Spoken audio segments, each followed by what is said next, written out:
உண்மை சொல்ல வேண்டும் என்னை பாடச் சொன்னால் என்ன பாடத் தோன்றும். சிலருக்கு புத்த மதம் பிடிக்கும், சிலருக்கு கிறிஸ்தவ மதம் பிடிக்கும், சிலருக்கு ஜைன மதம் பிடிக்கும், சில பேருக்கு இந்து மதம் பிடிக்கும். எனக்கு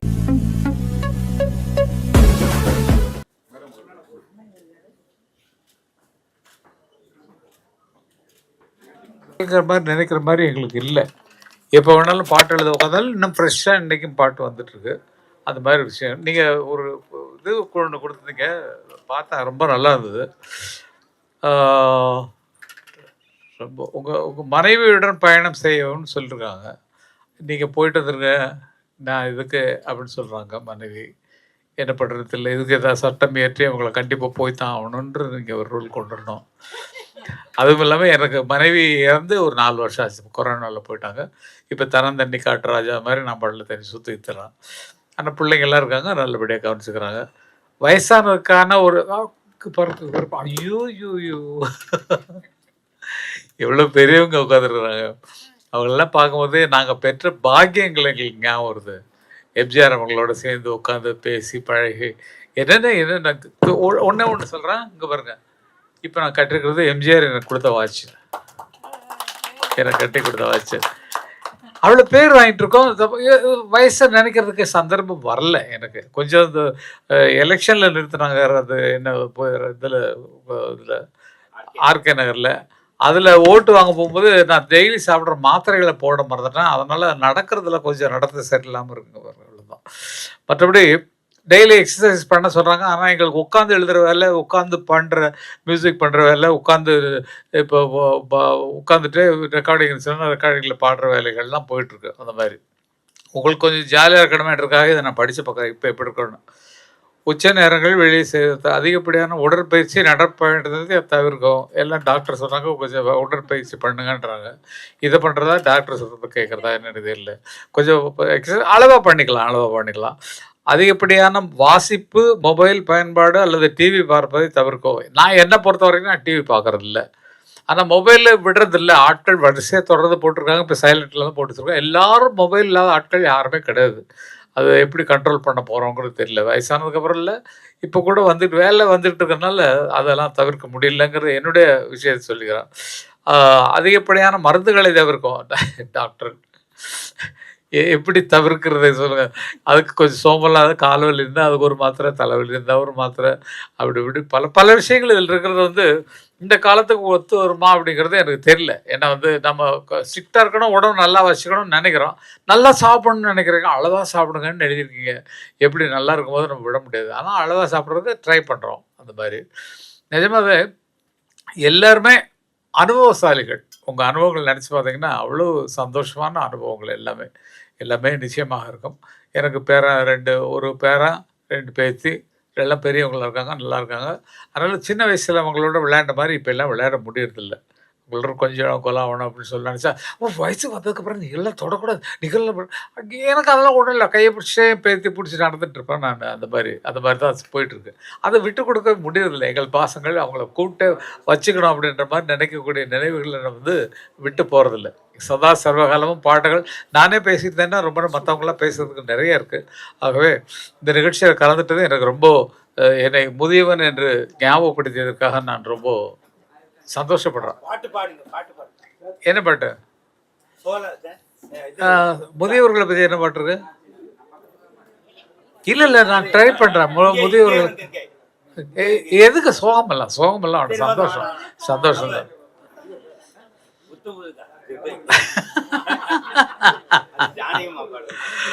உன்னை ஒன்று கேட்பேன், உண்மை சொல்ல வேண்டும், என்னை பாடச் சொன்னால் என்ன பாடத் தோன்றும். காதல் பாட்டு பாடி காலம் முடிஞ்சு போச்சு, தாலாட்டு பாடி தாத்தாவாகியாச்சு. உன்னை ஒன்று கேட்பேன், உண்மை சொல்ல வேண்டும், என்னை பாடச் சொன்னால் என்ன பாடத்தோ. இது வயசானவன் பாடுற பாட்டா பாருங்க.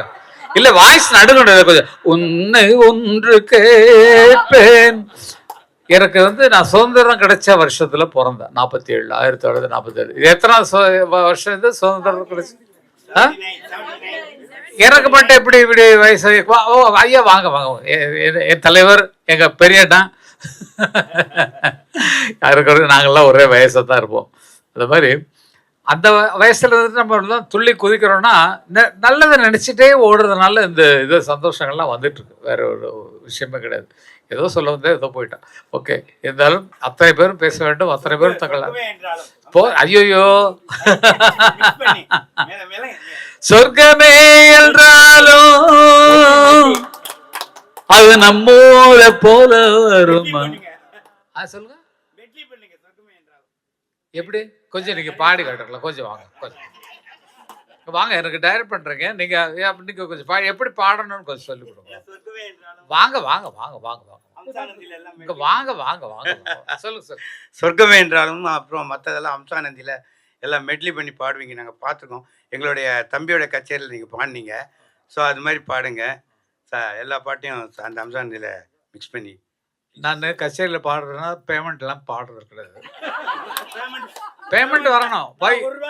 ஒரு ரூபாய்க்கெல்லாம் பாட முடியாது. நான் பிச்சை எடுக்கிறேன் நான். இல்ல வேண்டாம் வேண்டாம், நம்ம பேசிட்டு இருக்கோம். சொல்லுங்க. சொர்க்கமே ஒரு ரூபாய் கொடுங்க. ஒய்ஜிஎம் அவங்க சார் சும்மா இருக்கு. பணம் இல்லாமலாம் உட்காந்துருக்கோம். நல்ல வசதியா இருக்கு, வீடு இருக்கு, கார் இருக்கு. ஒரு ஆளுக்கு 3 கார் இருக்கு. ஒரு பிளாட் பார்த்தீங்கன்னா 28வது மாடியில் உட்காந்துருக்காங்க ஹிரணந்தானியில். பசங்களுக்கு தனித்தனி வீடு, எல்லாம் சந்தோஷமா இருக்கும். இல்லை ஒன்றுமே இல்லை, ஒன்றுமே இல்லை. ஒரு பாட்டு இல்லைன்னா 3 லட்ச ரூபா கொடுக்குறாங்க. கொஞ்சம் பாருங்க, அதை கொஞ்சம் ஏற்றி கொடுக்க சொன்னீங்கன்னா கொஞ்சம் நல்லா இருக்கும். இல்லை இல்லை, எல்லாம் வசதி சந்தோஷமா இருக்கும். இந்த மாதிரி வாழ்க்கை யாரும் கிடைக்கும்ங்கிறது எனக்கு தெரியாது. ஏன்னா வந்து அன்னைக்கு இருந்து இன்னைக்கு வரைக்கும் நாங்கள் திரைப்பட உலகத்துக்கு வந்து 50 வருஷம் ஆச்சு. 5 வருஷமா இசை கலைஞராக இருந்தால் 55 வருஷம் திரைப்பட உலக சர்வீஸ் எழுதினவங்கள்ட்ட புத்தகத்தில் அவங்க முதல்ல எழுதி கிராமத்து ராஜாக்கள்னு எங்கள் லைஃப்பை பற்றி அவங்களுடைய பத்திரிகைகள் எழுதினேன் இதில். அந்த மாதிரிலாம் பல அனுபவங்கள், எல்லாம் சந்தோஷமான அனுபவங்கள் தான். நான் சொன்னேன்னா ஐயோ நம்ம இப்படி இல்லையேன்னு நீங்கள் நினைக்கக்கூடாது. இல்லை அப்படி நினைக்கிற மாதிரி தான் எங்கள் லைஃபு. காரணம் என்னென்னா இன்னைக்கு வரைக்கும் எந்த கவலைகளோ துன்பங்களோ துயரங்களோ எதுவுமே இல்லை. கவலையாக இருந்துச்சுன்னா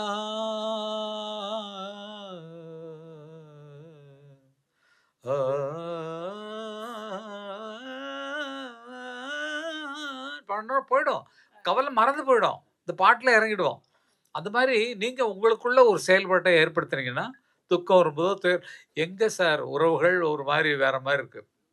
உறவுகளில் ஆளுக்கு பிள்ளைங்களை பார்த்தே நாளாச்சு. என் பையனை எங்கே காணோம் தேடிட்டு இருக்கேன் நான். அவங்களாம் ஸ்டோரி டிஸ்கஷன் அப்படி போகிறோம், இங்கே போகிறோம், லண்டனுக்கு போகிறோம், இங்கே போகிறோம், அங்கே போகிறோம், அப்படி தான் போயிட்டு இருக்காங்க. அதனால பிள்ளைங்களை பார்க்குறது ரொம்ப கஷ்டமாக இருக்குது. பேரம்பேத்திங்கெல்லாம் நல்லா அவங்க போகிறாங்க. ஏதாவது சாட்டர்டே சண்டேல தான் பார்க்க முடியுது. முன்னால் கூட்டு குடும்பமாக இருந்த போது இருந்த சந்தோஷம் இப்போ தனித்தனியாக இருக்கிறதுல இல்லை. அப்படிங்கிறது எனக்கு ரொம்ப சந்தோஷமான விஷயம் இல்லை, எப்படியும் இல்லை. தனியாக பேசாமல் அமைதியாக இருக்க, தியானத்துக்கான அதிகமான நேரம் கிடைக்குது, மெடிடேஷனுக்கான அதிகமான நேரம் கிடைக்குது, எழுதுறதுக்கான நேரம் கிடைக்குது, பாடல் இசையமைக்கிறதுக்காக வேண்டிய நேரம் கிடைக்குது. அத்தனையும் வயதாகிறதுக்கு பின் உங்கள் நேரங்களை பிரயோஜனகரமாக ஆக்கிக் கொள்வதற்கு நீங்கள் தான் முயற்சி செய்யணும். பல பேர் செஞ்சுட்டு இருக்கோம் சாருங்கிறது சொல்கிறது மனசுக்குள்ளே தெரியுது, எங்களுக்கு தெரியுது. ஆகவே அப்படி இருக்கிறவர்கள் நன்றாக மன வளத்தோடு இருக்கலாம். உடல் வளம் எப்படி இருந்தாலும் பரவாயில்ல. நான் உள்ளே இருக்கேன் பரவாயில்ல, நான் குண்டாகணும்னு இப்போ நினைக்க முடியாது. எனக்கு இது போகிறோம், தூக்கிட்டு நடக்கிறதுக்கு ஈஸியாக இருக்கும். ஆகவே எல்லாருக்கும் எல்லாரையும் சந்தித்ததில் இது பார்த்த உடனே சரி நம்ம போகலாம், நம்ம எதுக்கு வயசாகலன்னு சொல்லிட்டு தரோம், இதில் போய் வாங்குவோமே நம்ம அப்படிங்கிற மாதிரி தான் ஓடி வந்தேன். அது குமரேநந்தன் அவர்கள் எனக்கெல்லாம் ரொம்ப பழக்கமானவங்க. தமிழ் இசையமெல்லாம் நாங்கள்லாம் ஒன்றா இருந்தவங்க. அவங்க தான் என்ன எலெக்ஷனில் நிறுத்தினாங்க. டாக்டர் அவங்க வந்து எனக்கு பிரச்சாரம் பண்ணாங்க, எம்ஜிஆர் ரொம்ப பிடிச்சவர் அப்படின்னு சொல்லி மேடையில் சொன்னார். அந்த மாதிரி ரொம்ப சந்தோஷமான வாழ்க்கைங்கிறது வந்து எத்தனை பேருக்கு இது கிடைக்கும்னு தெரியாது. எனக்கு கிடைச்சிருக்கு. எனக்கு கிடைச்ச வாழ்க்கை அருமையான வாழ்க்கை. எந்த வித குறையும் இல்லை, குறை ஒன்றும் இல்லை மறைமூர்த்தி கண்ணா மாதிரி குறை ஒன்றும் இல்லை கண்ணா அப்படிதான். இல்லாம இன்னைக்கு வந்து நான் சொல்லுவேன், நீங்க வந்து எனக்கு ரத்த கொதிப்புக்கு மாத்திரை எழுதுறீங்க டாக்டர், நான் கொண்டு போய் மருந்து கடையில கொடுத்தா அதோட விலையை கேட்டா என்னோட ரத்த கொதிப்பு அதிகமாயிடுது. அதே மாதிரி அல்சருக்கு நீங்க மருந்து எழுதுறீங்க, அங்க கடைக்கு போனா அதோட மருந்து கேட்டா அல்சர் எனக்கு அதிகமாயிடுது அப்படின்னு சொல்லாக மருந்தின் விலைகள் அப்படி இருந்தது. ஆனா மரியாதைக்குரிய மோடி அவர்கள் இந்த மக்கள் மருந்தகம் என்று கொண்டு வந்த பின்பு 3000 ரூபாய்க்கு மருந்து வாங்கி கொண்டிருந்தவர்கள் 300 ரூபாய்க்கு மருந்து வாங்கினால் போதும். அதே மருந்து வீரியம் குறையாத மருந்து. புரோட்டீன் பவுடர்னு ஒண்ணு இருக்கு, அதுக்கு வெளியே 300 ரூபாய், இங்கே 60 ரூபாய். ஆக சப்ளிமெண்ட்ஸும் அங்க அதிகமா கிடைக்கும். அப்போ வாழ்நாளின் எக்ஸ்பெக்டேஷன் சொல்லுவோம்ல, அது அதிகரித்திருக்கிறது.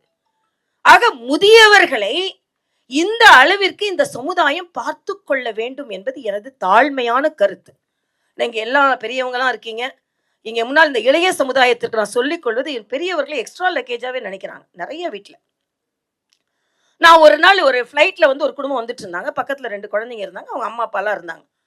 அந்த குழந்தைங்கிட்ட எப்பவுமே என்கிட்ட நல்லா பழகிடுவாங்க. நாங்கெல்லாம் ஏதோ ஒரு ஊருக்கு பேர் சொன்னாங்க, அங்கெல்லாம் நாங்கள் போய்கிட்டு இருக்கோம் அப்படின்னு சொன்னாங்க. பரவாயில்லையே, யாரெல்லாம் போறீங்க அப்படின்னு நான் கேட்டேன். எங்க அம்மா அப்பா, நான், என் தங்கச்சி, எங்க பாட்டி தாத்தா அப்படின்னாங்க. சரி, நீங்க 4 பேர் தான் இருக்கீங்க, பாட்டி தாத்தா எங்கன்னா அவங்க ட்ரெயின்ல வராங்க அப்படின்னாங்க.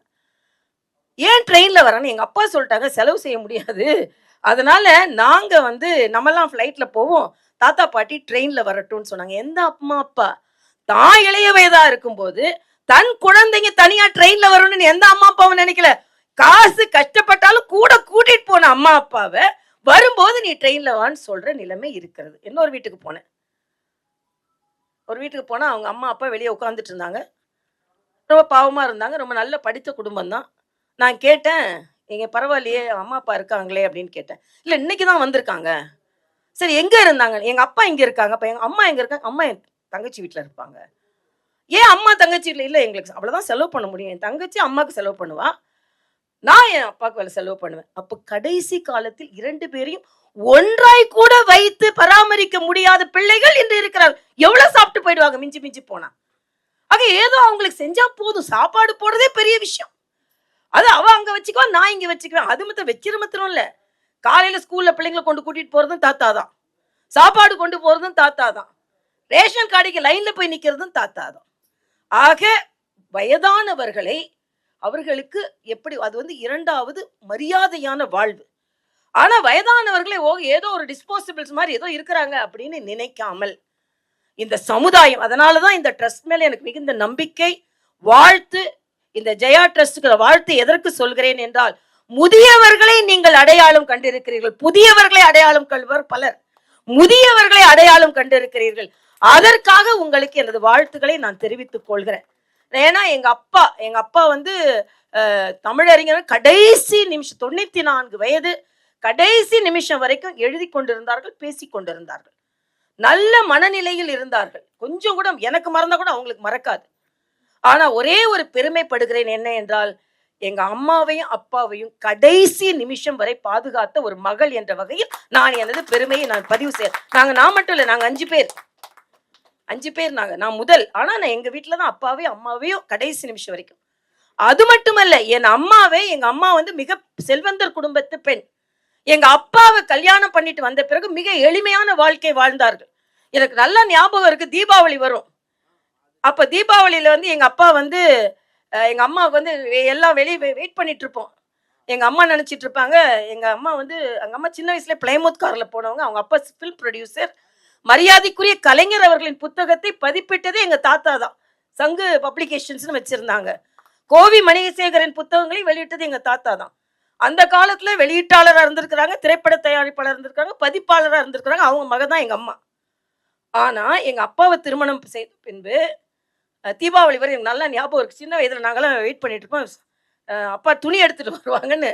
எங்க அம்மா என்ன நினைச்சிட்டு இருப்பாங்க, பெரிய பார்டரோட நல்ல பட்டு சேலை எடுத்துட்டு வருவாங்கன்னு எங்க அம்மா அப்படியே ஆவலோட எதிர்பார்த்துட்டு இருக்கும்போது எங்க அப்பா காதி கிராஃப்ட்ல போய் நல்ல ஒரு கதர் சேலை எடுத்துட்டு வருவாங்க. எங்க அம்மாவை கையில் அதை வாங்கும் போது எங்க அம்மா அழுதுருவாங்க. ஏன்னா எங்க அம்மா அவ்வளோ தியாகம் செஞ்சாங்க எங்க அப்பாக்காக, அவ்வளோ வசதியான குடும்பத்து பெண்ணாக இருந்து. ஆனா அரண்மனை மாதிரி வாழ்ந்த அந்த அம்மா எங்க அப்பாவை கல்யாணம் பண்ணிட்டு வந்த ஒரு எளிமையான ஒரு மனைவியாக மாறினாங்க. ஆனா அவங்க இறக்கிறதுக்கு 2 வருடங்கள் முன்னால் அவர்களை மகாராணி போல ராஜபவனத்தில் வைத்து பராமரிக்கும் ஒரு மகளாக நான் இருந்தேன் என்ற வகையில் நான் எனது வாழ்நாளை நான் நிறைவு செய்திருக்கிறேன் நான் நினைக்கிறேன். ஏன்னா அவங்க அப்படிப்பட்ட ஒரு வசதியான ஒரு குடும்பத்தில் பிறந்து எளிமையான வாழ்க்கை வாழ்ந்தா கூட ராஜ்பவனத்துல 2 ஆண்டுகள், அவங்க 2 ஆண்டுல இறந்துட்டாங்க. ராஜ்பவன்ல நான் கவர்னராய் 2 ஆண்டுல இறந்துட்டாங்க. ஆனா ராஜ்பவன்ல அவர்களை நம்மளாம் இப்ப பெரியம்மான்னு சொல்ற மாதிரி ராஜ்பவன் ஊழியர்கள் எங்க அம்மா பெத்தம்மான்னு சொல்லுவாங்க தெலுங்குல.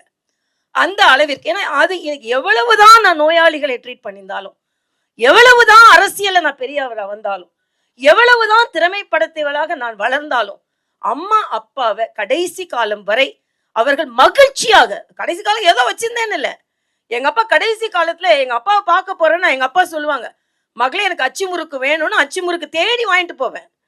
எங்க அம்மாவுக்கு ஆனந்த பவன்ல உள்ள காஜு கத்லி பிடிக்கும், அதுக்காக காஜு கத்லி தேடி வாங்கிட்டு போவேன். ஆக அம்மா அப்பாவை பார்த்துக்கிறது மட்டும் இல்ல, நம்ம சின்ன வயதா இருக்கும்போது பார்த்து பார்த்து வாங்கி கொடுத்த மாதிரி அவங்களுக்கு எது பிடிக்குதோ அதை வாங்கி கொடுத்து அவர்களை நிறைவாக வாழ வையுங்கள் என்பது எனது தாழ்மையான கருத்தாக இருக்கிறது. ஏன்னா இது இந்த சமுதாயத்துல குறைந்து கொண்டே போகிறது. ஏதோ அவங்களுக்கு சாப்பிட்டு கொடுத்தா போதும். ஒரு அம்மா சொன்னாங்க, எனக்கு டயபெட்டிஸ், அந்த 400 சுகர் ஏறிடுது. நான் ஏன்னு கேட்டேன். சுகர் குக்கிங் எனக்கு இல்லைம்மா, எல்லாரும் சாப்பிட்றதான் சாப்பிடணும், நான் எனக்குன்னு தனியாக சமைக்கிறது இல்லைன்னு. ஆனால் ஒரு குழந்தைக்கு ஏதாவது பிரச்சனை அவங்க அம்மா அப்படி இருக்கிறது இல்லை. டாக்டர் என்ன சொன்னாலும் அதை சமைச்சு கொடுப்பாவா. ஆனால் அந்த அம்மாவுக்கு தனியாக நல்லா சமைக்க முடியாது, எல்லாரோட சாப்பிட, உனக்கு சுகர் ஏறினா எனக்கு என்ன அப்படின்ற மனநிலையில இருக்கக்கூடாது. ஏன் நான் இதை உணர்வுபூர்வமாக பேசுகிறேன் என்றால், மருத்துவராக ப்ராக்டிஸ் பண்ணும்போது இவங்களெல்லாம் நான் பார்த்துருக்கேன். இத்தகைய மனிதர்களை நான் பார்த்துருக்கிறேன். ஒரு அம்மா வந்து சொன்னாங்க,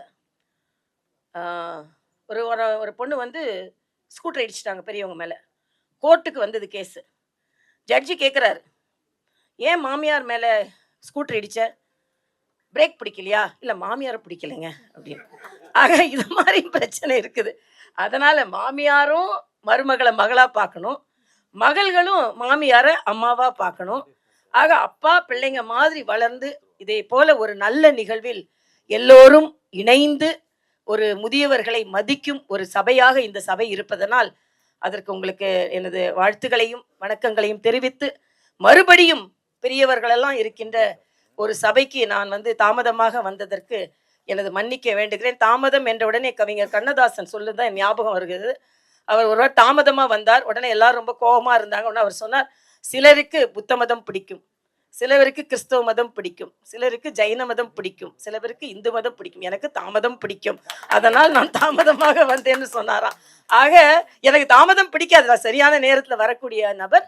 ஆனாலும் இன்று அரசியல் ரீதியாக சில நிகழ்வுகளுக்காக தாமதமாக வர வேண்டி வந்தது. அதனால் மன்னித்தன்று உங்களை